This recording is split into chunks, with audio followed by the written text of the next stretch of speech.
Hey people, CzarThwomp here, and welcome to episode 2 of Dual Destinies. Last time, we met Phoenix's new protege, Athena Sykes, who is substituting for Apollo, who is causing a courtroom explosion. And we are going up against Winston Payne's brother, Gaspid, who basically is trying to be the embodiment of sleaze. Seriously, Winston Payne is the kind of character that gives off the vibes of being a timeshare salesman that already tried to rope you into a pyramid scheme.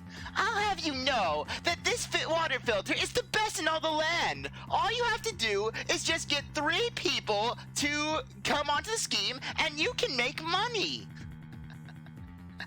All the cool kids are doing it.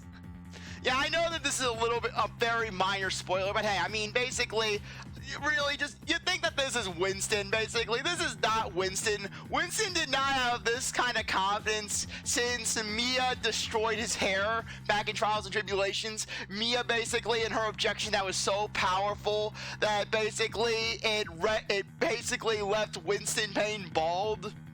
Okay, so anyways, let's get going. Well, I can't do it. I can't think of a single thing. But I'd better come up with something for Junie's sake.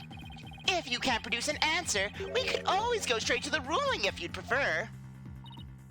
No, I had to say something fast. Oh no, I can't get my voice to work. Why now of all times? I thought I overcame this already. Maybe I'm still not ready to stand in court.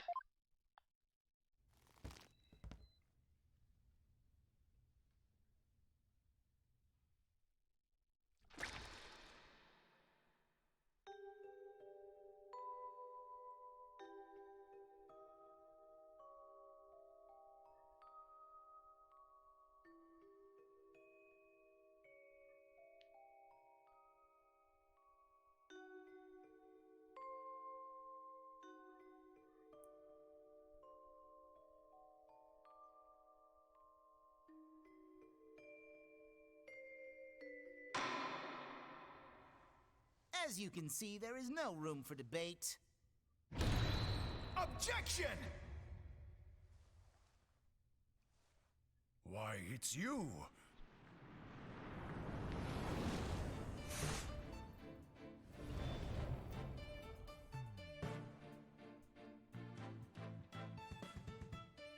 Yeah, just Phoenix bursting in like, this is my game! This is why I'm the title character! Apollo? He couldn't hold this series. You think you can hold it, Athena? yeah, just Phoenix strutting around the office with swag, knowing that basically he's the top dog. Sorry it took me so long to get here, Athena. Apollo explained the whole thing to me over the phone. He kept on yelling about how you tried to accuse him for bombing the courthouse. He asked me to come help you out in his place, though not before I had to stop the officers from arresting him. They were dragging him out to the police to a patrol car. Just really, you should have seen him. He was flailing like mad. No, Mr. White, help! No, actually, knowing Phoenix, basically, he would have just walked right into the courthouse. He would have just left Apollo. Just, Mr. White, help! They're arresting me. In a minute, Apollo. In a minute. Not Mr. White. Thanks for coming. I hate to admit it, but I was having a real rough time on my own. The prosecutor asked a question. Oh, I don't know. I think you were doing just fine, all things considered. And you hung in there, giving me enough time to get here. Now, let's turn things around. Yeah, basically, meanwhile, during Apollo's first case, basically, here Apollo is having to basically just send his first boss to jail just on murder charges, proving his boss killed the guy, and then basically getting false evidence from Phoenix, and then all Phoenix has is basically like, you did well. You did well. But then again, just Apollo, basically, he's not like, Apollo's just going out punching Phoenix. You got it, boss. Oh ho ho! Look who showed up out of the blue! Now, isn't Mr. Phoenix right? You always manage to surprise me. Your Honor, Mr. Payne has called for an early ruling. but I believe there are still many things that need to be deliberated. Take this not-so-suspicious playing card that I found at the crime scene. It has the victim's blood on it. This proves that Juniper did not kill the guy. Sorry. Juniper did not kill the girl. How did Miss Wood's fingerprints wind up on the stuffed animal's tail? How was the bomb even detonated? Until these questions are answered, I assert it's impossible for a fair ruling to be made. You are absolutely right. Let us continue from where we left off. I assume you have no objections, Mr. Payne? Not at all, Your Honor.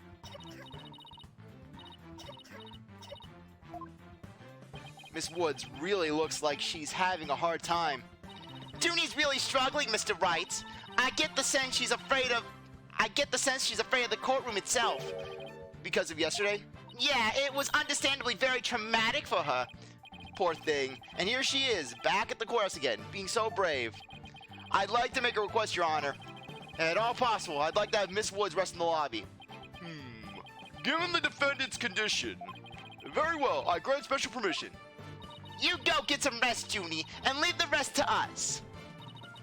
Okay, thank you. Sorry about this. Phoenix Wright! I've been looking forward to meeting you. It's been a while, Mr. Payne. You're more clueless than I'd heard. I do believe you mean, how do you do? For I am Winston Payne. I am the younger brother of your long-standing rival, Winston Payne! What? Long-standing rival? When were we ever rivals, let alone long-standing? Do you mean to tell me you don't know about the ancient curse that your family placed on mine? You'll see, Mr. Wright. I will cleanse Winston of the disgrace he met with you at your hands, and then I will break the curse, and we will have moderate success. Looks like this royal pain is going to be as thoroughly unpleasant as the other. Oh yeah, as if comparing Winston to Gaspin is even fair, basically. Sure, Winston had a bit of a cocky attitude to him at some times, but basically, overall, Winston was arguably one of the more decent prosecutors that Phoenix has gone up against. I mean, Winston isn't whipping him. He's not throwing coffee at him.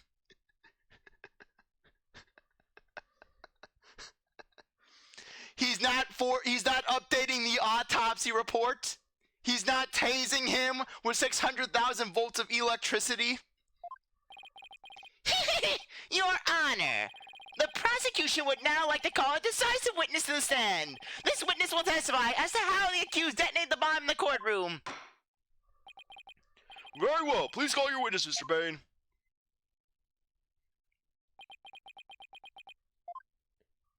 Witness, your name and occupation, please. Witness. Name, detonate. Occupation, bomb disposal specialist. Oh my, what a strange robotic voice you have. Speech synthesis via typing. It is the same as me talking. He sounds exactly like a robot.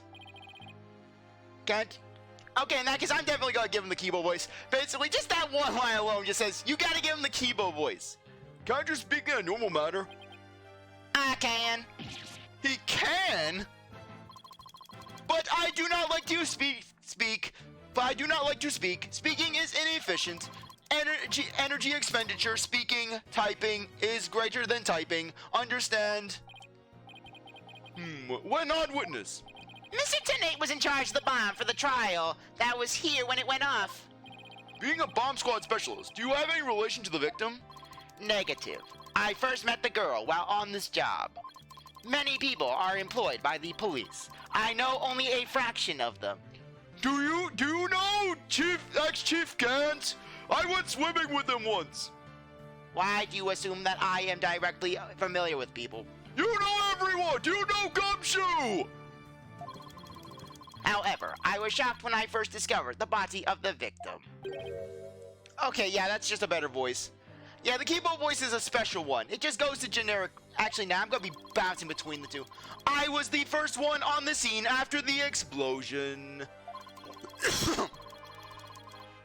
I went there to ensure safety, but I ended up discovering a dead body. So he was the first to discover the body, was he? He is here to testify about the circumstances surrounding the moment of the explosion.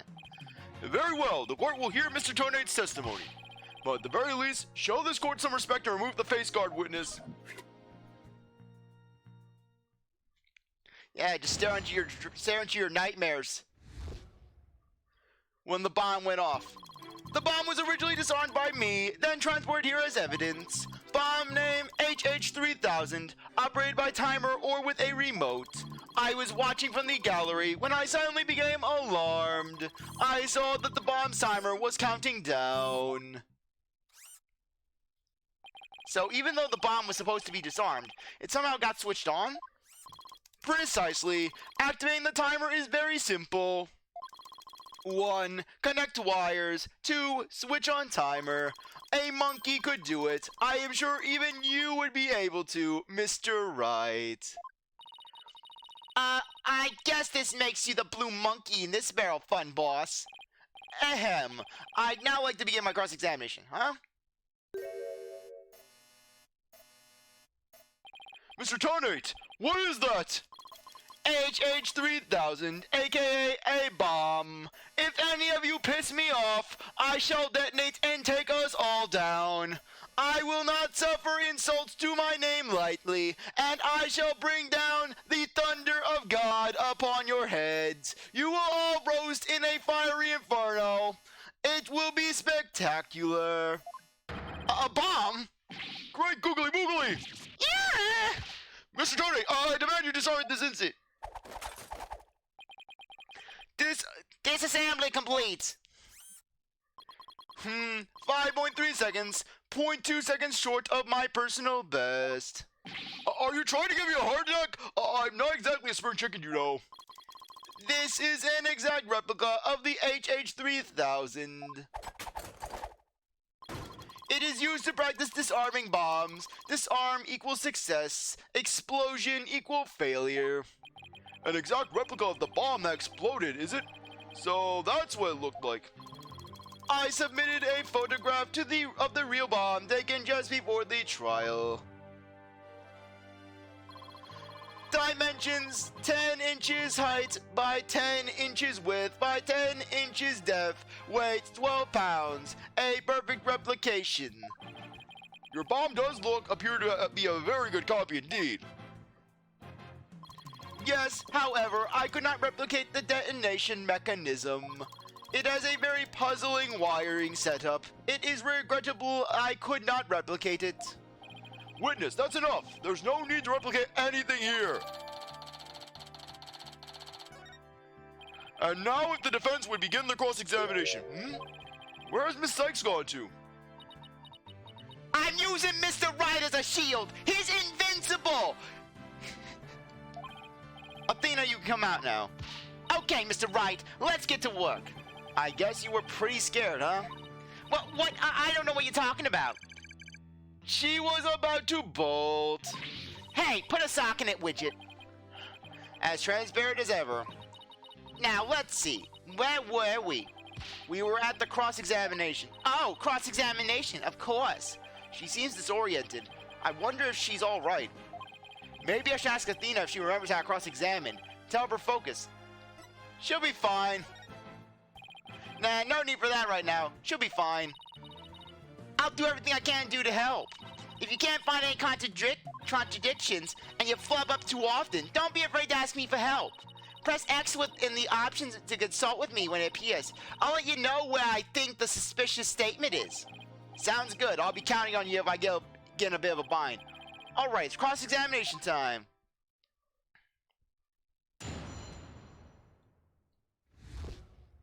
When the bomb went off. The bomb was originally disarmed by me, then transported here as evidence. Bomb name HH3000, or operated by timer or with a remote. Oh wait, we already did that, sorry. Hold it! I was reading through the cross-examination again. You say that you disarmed the bomb, but are you really sure it was disarmed? Absolutely, I can disarm anything in a flash. That looks more like dismantle than disarm to me. Oh, pardon me. Let's see. Is there any chance you could have forgotten to disarm the bomb? Impossible. I do not make rudimentary mistakes like that. They say to err is human. Although the jury's still out on this guy. If you must know, Mr. Wright, according to the court's own records, the fact that the bomb had indeed been disarmed was officially confirmed. I guess I can rule out the possibility that he forgot to disarm it. Could you talk about the bomb in a little more detail for the court, Mr. Tornades? Certainly. Hold it! What was the approximate size and weight of the bomb? Dimensions: 10 inches height by 10 inches width by 10 inches diameter. Weight: 12 pounds. It was a cube.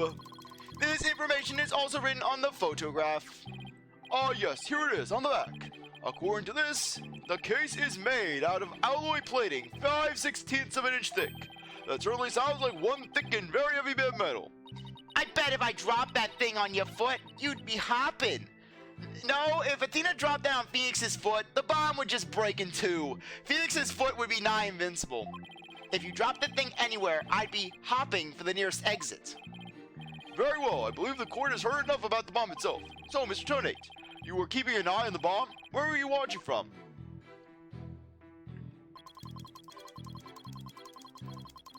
Hold it! Why were you in the gallery?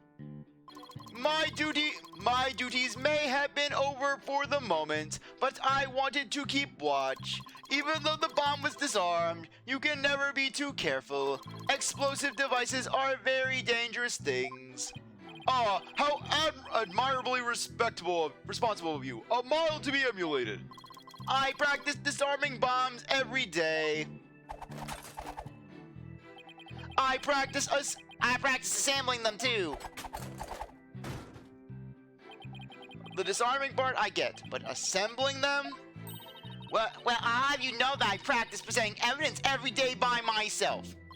I see, but do you ever practice having evidence presented to you? Presented to me? What? No, Then you cannot very well call yourself a professional yet, can you? Yeah, that does it. I'm gonna start practicing having evidence presented to me every day. And you better drink some coffee, boss. We're gonna be pulling an all-nighter. And then Godo just comes in, bursts into the wall. I have the solution. I don't think that'll be necessary, or worth either of our time. So, Mr. Toadate, what did you witness from the gallery? Okay. You saw it counting down clearly with your own eyes. I'd hardly think a timer as small as the one on this bomb could be seen from the gallery. These goggles help me see very small things clearly from very far away. I can even see that you add for can I talk? Darn it, CzarThwomp, why do you flub? This is why you are not a professional. I can even see what you had for breakfast by looking at your tie. I can see you had nothing. Why do I suddenly feel like a bug under a magnifying glass? I guess that's possible he saw the timer if he was wearing those goggles. I'm not so sure. There's something that just doesn't sit right with me. I don't think I follow. The bomb was completely hidden inside the stuffed animal. So well concealed, in fact, that it didn't even look like a bomb at all. So you're trying to find testimony that conflicts with this evidence, right? That's right. Listen carefully to Mr. Tonade's testimony. It's just the first step. After that, it's a matter of taking a look at any evidence that seems relevant. Remember that you'll open the court record when you go to present something. Why'd you just say R, Athena? I don't know, Mr. Wright. The voices tell me to. If you find evidence that conflicts with the testimony, present X to it. Let's see. This testimony is about when the bomb went off. So I think the state it was in at the time would be pretty important. A bomb that didn't look like a bomb because it was inside a stuffed animal, huh?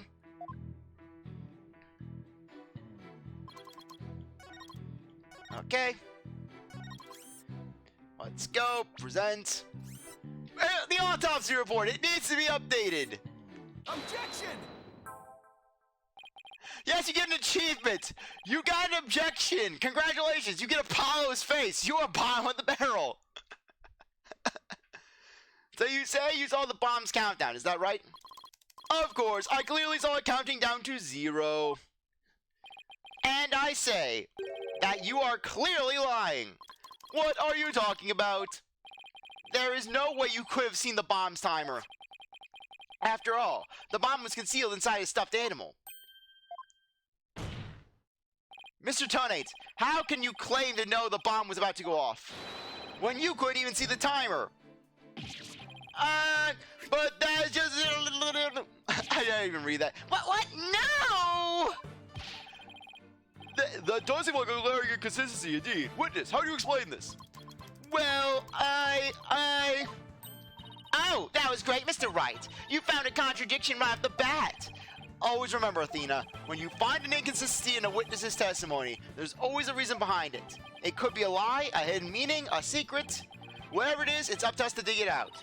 And pointing out every contradiction we find is the best way to do it, right, boss? No, the best way to do it is by pressing every statement. That is the way of our people, Athena. Now, the question is, what can we dig at Mr. Tonate? Well, let me see. No, there must be some mistake. Oh, yes, of course, I remember now. The sound, I knew because of the sound. Sound? What sound? When the timer of this type of bomb is switched on, it beeps softly. Beep, beep, beep. It is the sound of the bomb counting down. A beeping noise, you say? I suppose it would be possible to notice that, even with the bomb inside the stuffed animal. I simply made a mistake. My bad. Objection! How in the world did you hear such a tiny little sound all the way from the gallery? Listening for the sound of a bomb's timer is an integral part of my work. I constantly undergo training so that I will never miss it. I hardly think training would help you hear something so soft from so far away. What now? Are you making light of the fine science of disarming bombs? Do I have to whip out my pocket grenade? Because I always carry a pocket grenade for people like you. It is a solemn mission that I put my life on the line to perform. What kind of specialist would I be if I could not hear a bomb's timer? It's not like disassembling a toaster, you know. And darn it, CzarThwomp's out pulling my lines, or I'm gonna take you down with a bomb. Now he's just showing off. You keep asserting that the sound was too tiny to hear, but the only thing tiny here is your skill as a lawyer. Being mistrustful is not an attractive quality, you know. And you're just overflowing with attractive qualities, are you? I'll have you know that women say that I have a unique personality.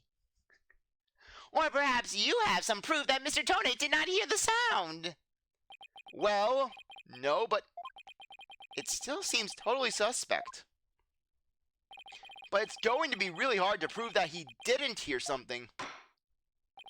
If I have this correct, the prosecution's argument is that someone reactivated the bomb before it was brought into the courtroom. What I don't understand, Mr. Payne, is why you believe that person to be Miss Woods. That's simple, Your Honor.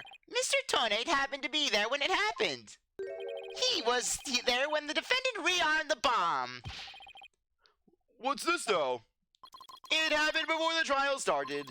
It was when deactivate... sorry, I said deactivate. What's wrong with my eyes? It was when Detective Arm and I were transporting the bomb.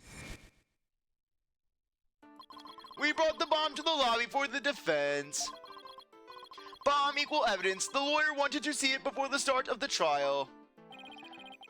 Looking for a chance to get at the bomb, Miss Woods was already there in the lobby, giving Apollo an orange. Her goal was surely to rearm the bomb and steal the remote switch. The remote switch? Yes, the switch that controls the bomb remotely. Duh. It has been missing ever since the incident. I am partially to blame. I left the bomb and remote on top of the transport case. And they were rearmed and stolen while I was talking with the lawyer. The defendant then used the remote from inside the courtroom to start the timer. Objection! How can you assert so unequivocally that the bomb was rearmed in the lobby? Objection! The bomb was safely secured in the transport case. The only time it was outside the case was in that lobby.